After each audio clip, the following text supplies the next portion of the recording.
Audley's Secret by Mary Elizabeth Braddon. Chapter 33. The Bearer of the Tidings.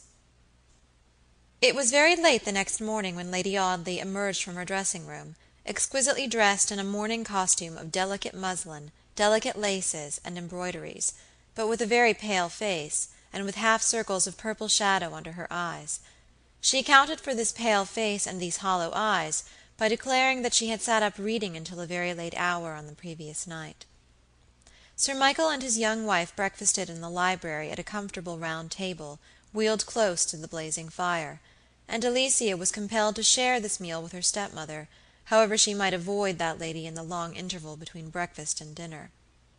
The March morning was bleak and dull, and a drizzling rain fell incessantly, obscuring the landscape and blotting out the distance. There were very few letters by the morning post. The daily newspapers did not arrive until noon, and such aids to conversation being missing, there was very little talk at the breakfast table. Alicia looked out at the drizzling rain drifting against the broad window-panes. "No chance of riding today," she said, "and no chance of any callers to enliven us, unless that ridiculous Bob comes crawling through the wet from Mount Stanning." "Have you ever heard anybody, whom you know to be dead, alluded to in a light, easy-going manner by another person who did not know of his death, alluded to as doing this or that, as performing some trivial everyday operation, when you know that he has vanished away from the face of this earth, and separated himself forever from all living creatures in their commonplace pursuits, in the awful solemnity of death? Such a chance allusion, insignificant though it may be, is apt to send a strange thrill of pain through the mind. The ignorant remark jars discordantly upon the hypersensitive brain. The king of terrors is desecrated by that unwitting disrespect. Heaven knows what hidden reason my lady may have had for experiencing some such revulsion of feeling on the sudden mention of Mr. Audley's name, but her pale face blanched to a sickly white as Alicia Audley spoke of her cousin. "Yes, he will come down here in the wet, perhaps," the young lady continued, "with his hat sleek and shining as if it had been brushed with a pat of fresh butter, and with white vapors steaming out of his clothes, and making him look like an awkward genie just let out of his bottle. He will come down here and print impressions of his muddy boots all over the carpet, and he'll sit on your Gobelin tapestry, my lady, in his wet overcoat, and he'll abuse you if you remonstrate, and will ask why people have chairs that are not to be sat upon, and why you don't live in Fig-tree Court, and—" Sir Michael Audley watched his daughter with a thoughtful countenance as she talked of her cousin. She very often talked of him, ridiculing him and inveighing against him in no very measured terms. But perhaps the baronet thought of a certain Signora Beatrice, who very cruelly entreated a gentleman called Benedick, but who was, it may be, heartily in love with him at the same time. "What do you think Major Melville told me when he called here yesterday, Alicia?" Sir Michael asked presently. "I haven't the remotest idea," replied Alicia rather disdainfully.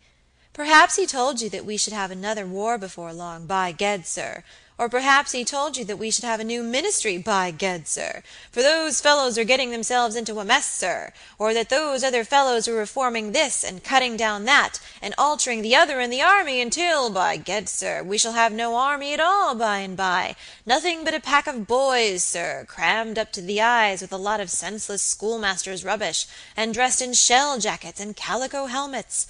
Yes, sir, they're fighting in Oud in calico helmets at this very day, sir." "You're an impertinent minx, miss," answered the baronet. "Major Melville told me nothing of the kind. But he told me that a very devoted admirer of you, a certain Sir Harry Towers, has forsaken his place in Hertfordshire, and his hunting stable, and has gone on the Continent for a 12-months' tour." Miss Audley flushed up suddenly at the mention of her old adorer, but recovered herself very quickly. "He has gone on the Continent, has he?" she said indifferently. "He told me that he meant to do so if he didn't have everything his own way. Poor fellow! He's a dear, good-hearted, stupid creature, and 20 times better than that peripatetic patent refrigerator, Mr. Robert Audley." "I wish, Alicia, that you were not so fond of ridiculing Bob," Sir Michael said gravely. "Bob is a good fellow, and I'm as fond of him as if he'd been my own son.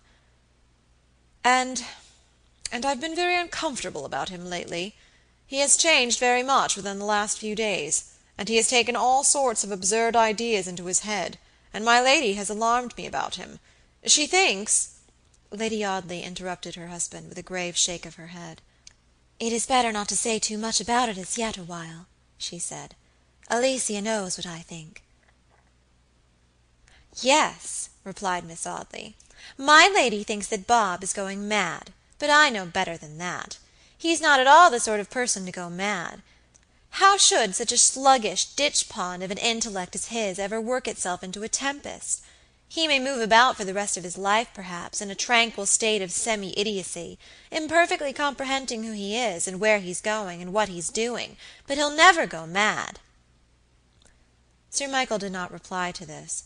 He had been very much disturbed by his conversation with my lady on the previous evening, and had silently debated the painful question in his mind ever since. His wife, the woman he best loved and most believed in, had told him, with all appearance of regret and agitation, her conviction of his nephew's insanity.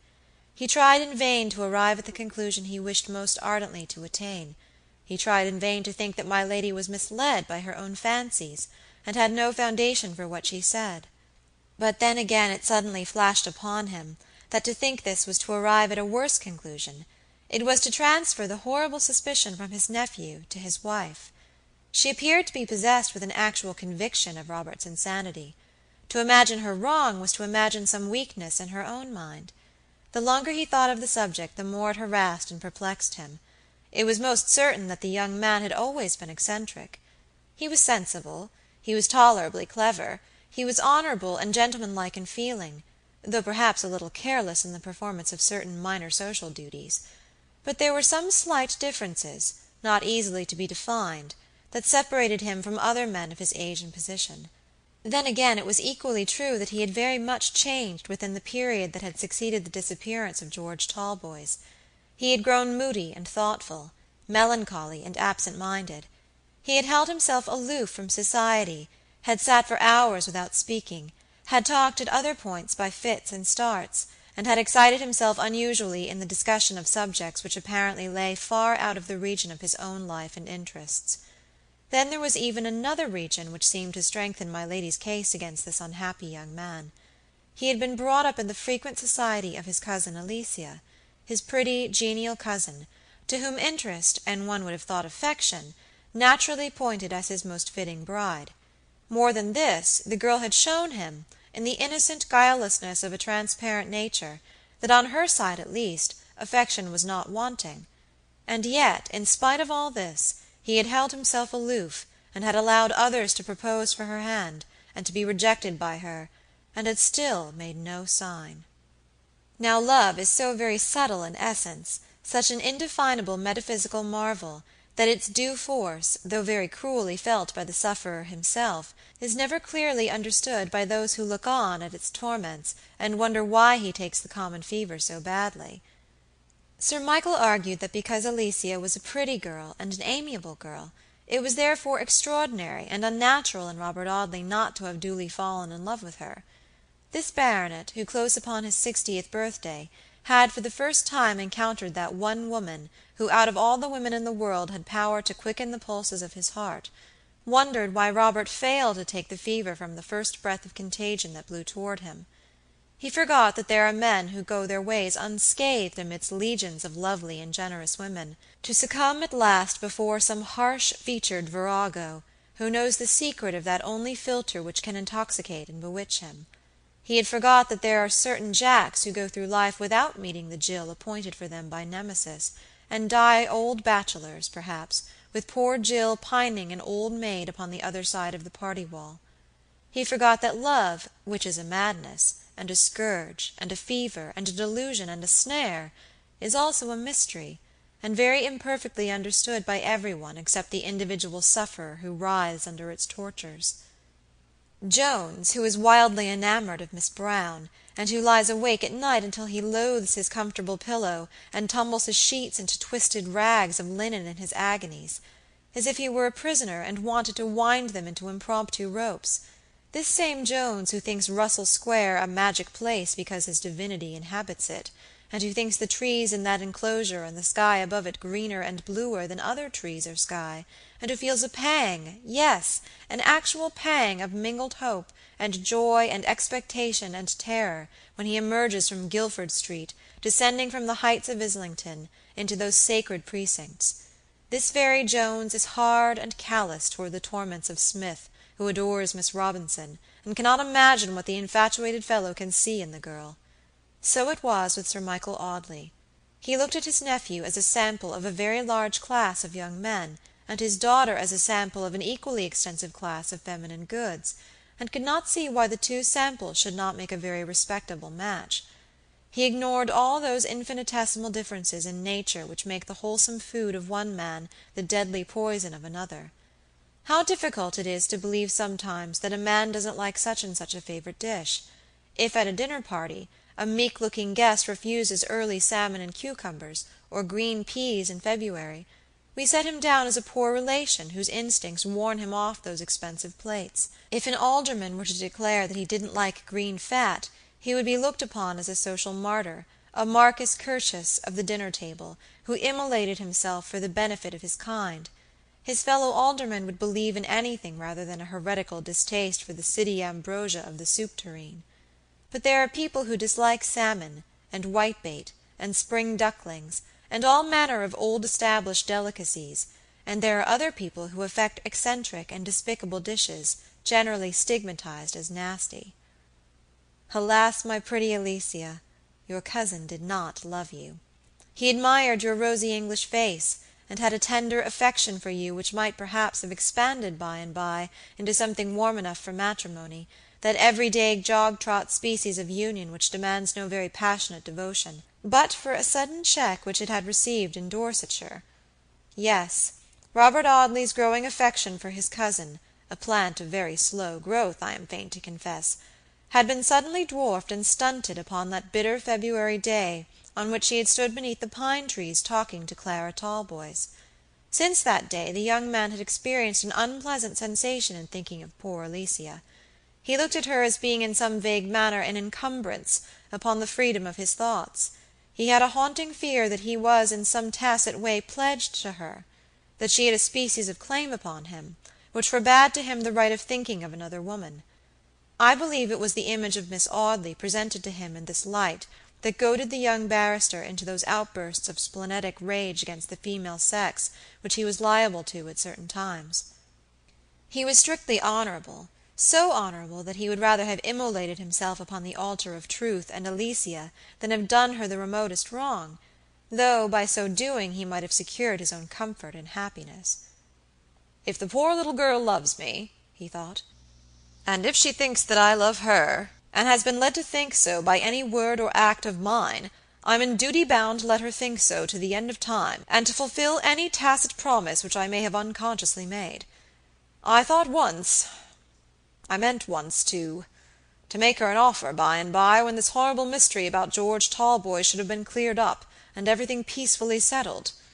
But now—" His thoughts would ordinarily wander away at this point of his reflections, carrying him where he had never intended to go, carrying him back under the pine trees in Dorsetshire, and setting him once more face to face with the sister of his missing friend, and it was generally a very laborious journey by which he travelled back to the point from which he strayed. It was so difficult for him to tear himself away from the stunted turf and the pine trees. "Poor little girl," he would think on coming back to Alicia, "how good it is of her to love me, and how grateful ought I to be for her tenderness. How many fellows would think such a generous loving heart the highest boon that earth could give them? There's Sir Harry Towers stricken with despair at his rejection. He would give me half his estate, all his estate, twice his estate, if he had it, to be in the shoes which I am anxious to shake off my ungrateful feet. Why don't I love her? Why is it that although I know her to be pretty, and pure and good and truthful, I don't love her? Her image never haunts me, except reproachfully. I never see her in my dreams. I never wake up suddenly in the dead of the night, with her eyes shining upon me, and her warm breath upon my cheek, or with the fingers of her soft hand clinging to mine. No, I'm not in love with her. I can't fall in love with her." He raged and rebelled against his ingratitude. He tried to argue himself into a passionate attachment for his cousin, but he failed ignominiously, and the more he tried to think of Alicia, the more he thought of Clara Talboys. I am speaking now of his feelings in the period that elapsed between his return from Dorsetshire and his visit to Grange Heath. Sir Michael sat by the library fire after breakfast upon this wretched rainy morning, writing letters and reading the newspapers. Alicia shut herself in her own apartment to read the third volume of a novel. Lady Audley locked the door of the octagon antechamber, and roamed up and down the suite of rooms from the bedroom to the boudoir all through that weary morning. She had locked the door to guard against the chance of any one coming in suddenly and observing her before she was aware, before she had had sufficient warning to enable her to face their scrutiny. Her pale face seemed to grow paler as the morning advanced. A tiny medicine chest was open upon the dressing-table, and little stoppered bottles of red lavender, sal volatile, chloroform, chlorodyne, and ether were scattered about. Once my lady paused before this medicine chest, and took out the remaining bottles, half absently perhaps, until she came to one which was filled with a thick, dark liquid, and labeled opium, poison. She trifled a long time with this last bottle, holding it up to the light, and even removing the stopper and smelling the sickly liquid. But she put it from her suddenly with a shudder. "If I could," she muttered. "If only I could do it.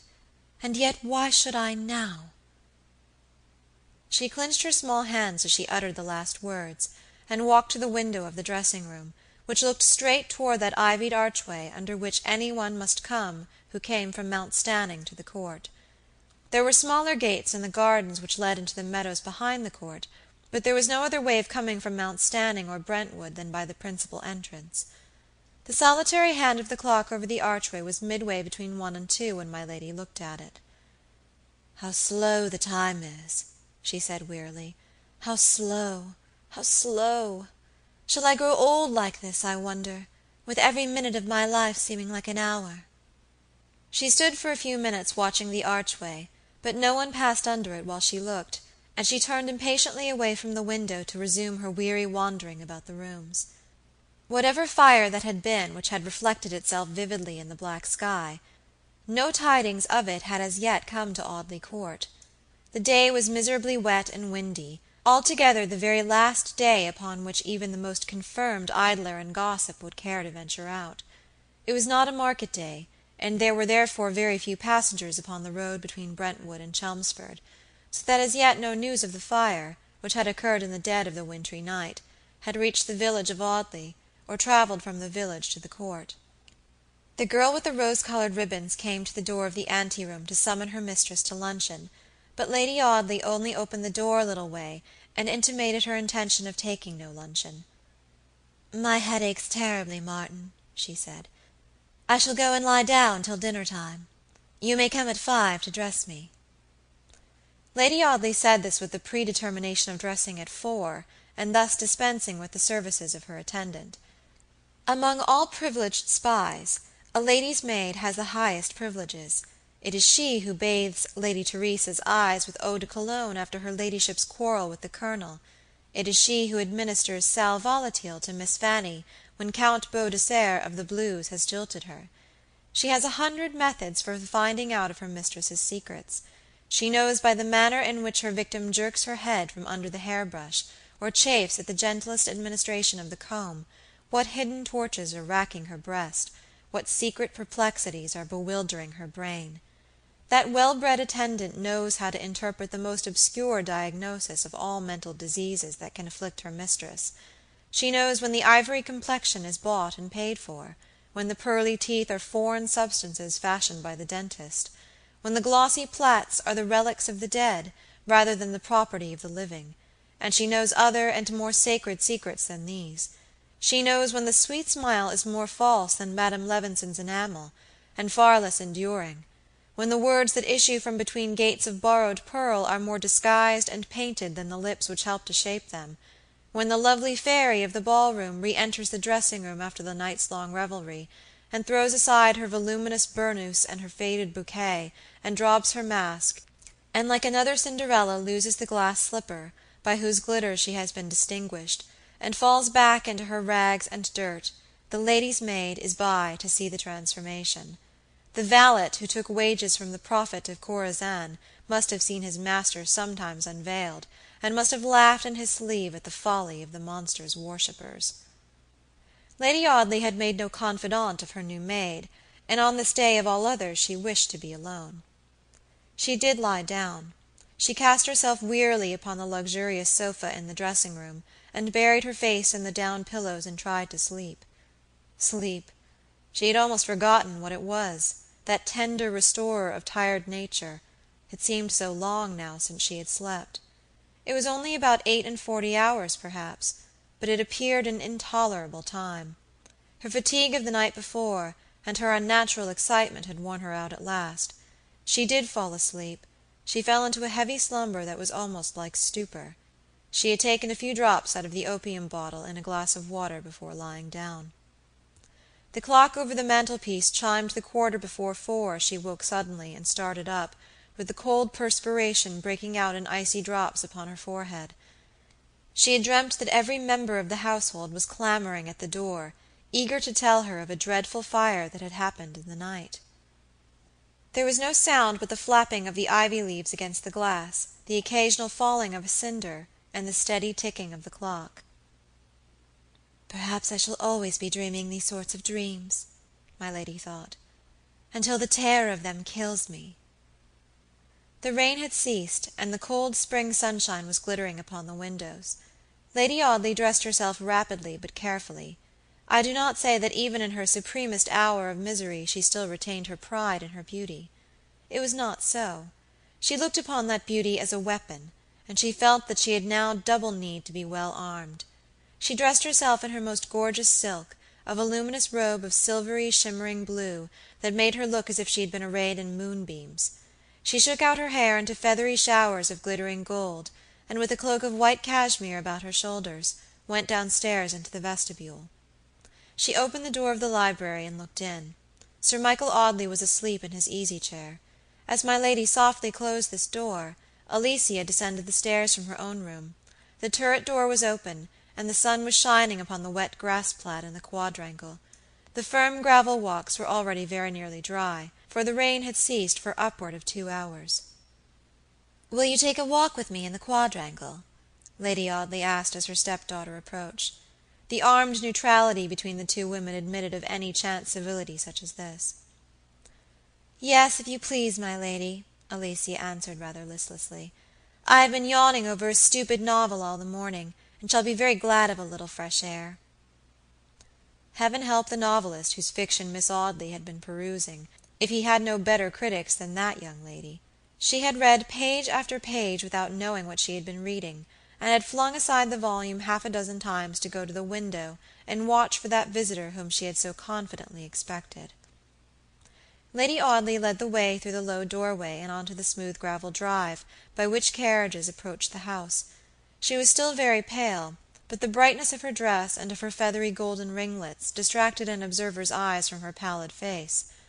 All mental distress is, with some show of reason, associated in our minds with loose, disordered garments and dishabilled hair, and an appearance in every way the reverse of my lady's. Why had she come out into the chill sunshine of that March afternoon to wander up and down that monotonous pathway with the stepdaughter she hated?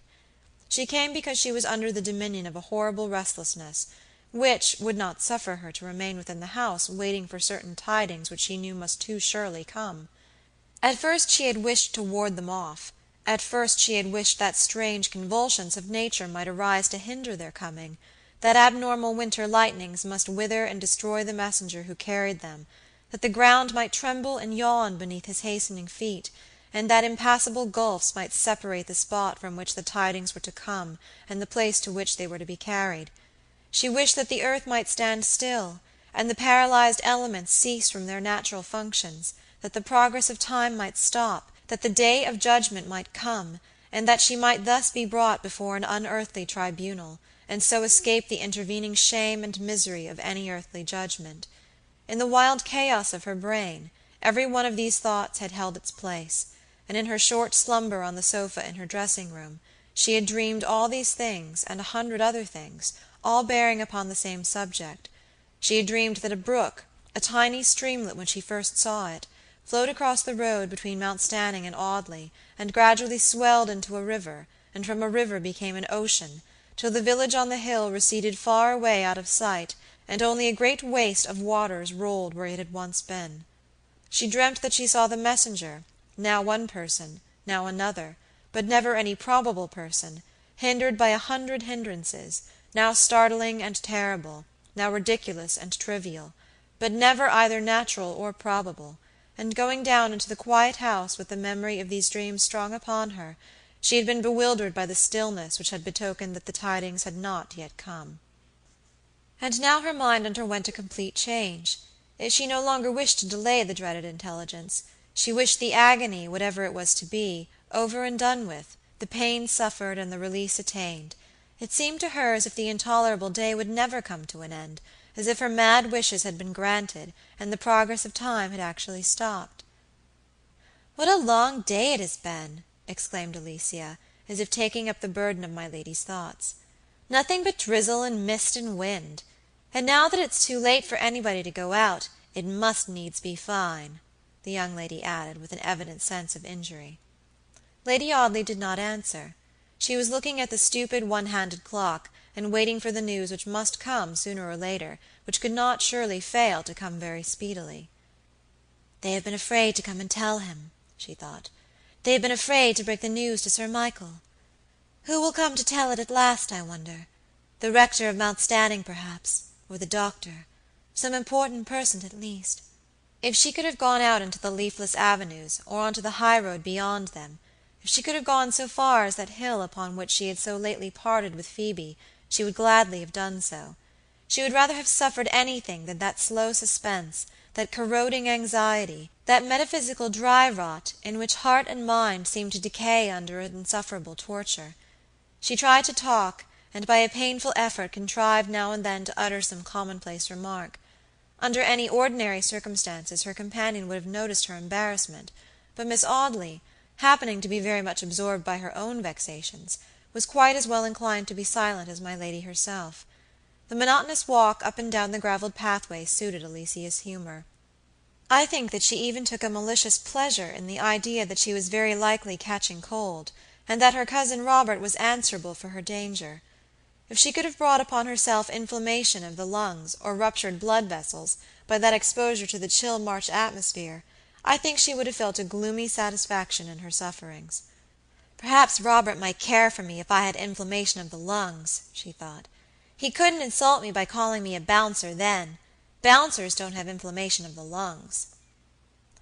I believe she drew a picture of herself in the last stage of consumption, propped up by pillows in a great easy-chair, looking out of a window in the afternoon sunshine, with medicine bottles, a bunch of grapes, and a Bible upon a table by her side, and with Robert, all contrition and tenderness, summoned to receive her farewell blessing. She preached a whole chapter to him in that parting benediction, talking a great deal longer than was in keeping with her prostrate state, and very much enjoying her dismal castle in the air. Employed in this sentimental manner, Miss Audley took very little notice of her stepmother, and the one hand of the blundering clock had slipped to 6 by the time Robert had been blessed and dismissed. "Good gracious me!" she cried suddenly. 6 o'clock, and I'm not dressed." The half-hour bell rung in a cupola upon the roof while Alicia was speaking. "I must go in, my lady," she said. "Won't you come?" "Presently," answered Lady Audley. "I'm dressed, you see." Alicia ran off, but Sir Michael's wife still lingered in the quadrangle, still waited for those tidings which were so long coming. It was nearly dark. The blue mists of evening had slowly risen from the ground. The flat meadows were filled with a grey vapour, and a stranger might have fancied Audley Court a castle on the margin of a sea. Under the archway the shadows of fast-coming night lurked darkly, like traitors waiting for an opportunity to glide stealthily into the quadrangle. Through the archway a patch of cold blue sky glimmered faintly, streaked by one line of lurid crimson, and lighted by the dim glitter of one wintry-looking star. Not a creature was stirring in the quadrangle but the restless woman who paced up and down the straight pathways, listening for a footstep whose coming was to strike terror to her soul. She heard it at last, a footstep in the avenue upon the other side of the archway. But was it the footstep? Her sense of hearing, made unnaturally acute by excitement, told her that it was a man's footstep, told even more that it was the tread of a gentleman, no slouching, lumbering pedestrian in hobnailed boots, but a gentleman who walked firmly and well. Every sound fell like a lump of ice upon my lady's heart. She could not wait, she could not contain herself, she lost all self-control, all power of endurance, all capability of self-restraint, and she rushed toward the archway. She paused beneath its shadow, for the stranger was close upon her. She saw him, oh God, she saw him in that dim evening light. Her brain reeled, her heart stopped beating. She uttered no cry of surprise, no exclamation of terror, but staggered backward and clung for support to the ivied buttress of the archway. With her slender figure crouched into the angle formed by the buttress and the wall which it supported, she stood staring at the newcomer. As he approached her more closely, her knees sunk under her, and she dropped to the ground, not fainting, or in any manner unconscious, but sinking into a crouching attitude, and still crushed into the angle of the wall, as if she would have made a tomb for herself in the shadow of that sheltering brickwork. "My lady."